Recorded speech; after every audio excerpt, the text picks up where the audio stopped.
আসসালামু আলাইকুম ওয়া রাহমাতুল্লাহি ওয়া বারাকাতুহু। আলহামদুলিল্লাহি ওয়াহদাহু ওয়াস সালাতু ওয়াস সালামু আলা মান লা নাবিয়্যা বা'দাহু, আম্মা বা'দ।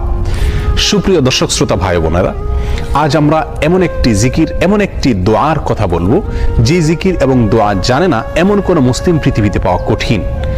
বলতে গেলে আমরা সকলেই এই দোয়া, এই জিকিরটি জানি, এই বাক্যটি মুখস্থ আমাদের আছে, কিন্তু এই বাক্যের যে ওজন, এই বাক্যের যে ওয়েট, এই বাক্যের যে গুরুত্ব, সেটা আমরা হয়তো অনেকেই উপলব্ধি করতে পারি না। মুস্তাদরাকে হাকিমে আবু সাঈদ খুদরি রাদিয়াল্লাহু তাআলা আনহু থেকে বিশুদ্ধ সূত্রে বর্ণিত এক হাদিসে নবী করিম সাল্লাল্লাহু আলাইহি সাল্লাম ইরশাদ করেছেন, একবার আল্লাহর নবী মুসা আলাইহিস সালাতু ওয়াস সালাম আল্লাহর কাছে দরখাস্ত করলেন, আল্লাহর কাছে আবেদন পেশ করলেন। তিনি আল্লাহর সঙ্গে সরাসরি কথোপকথন করতেন, সেজন্য কালিমুল্লাহ বলা হয় তাকে।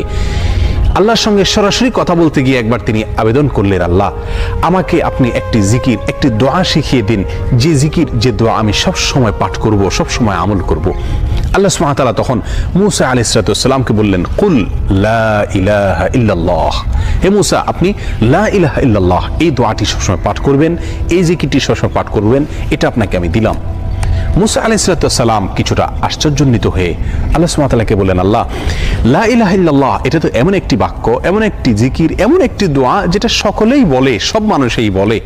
আমি তো আপনার কাছে স্পেশাল কোনো দোয়া চেয়েছিলাম, বিশেষ কোনো দোয়া চেয়েছিলাম।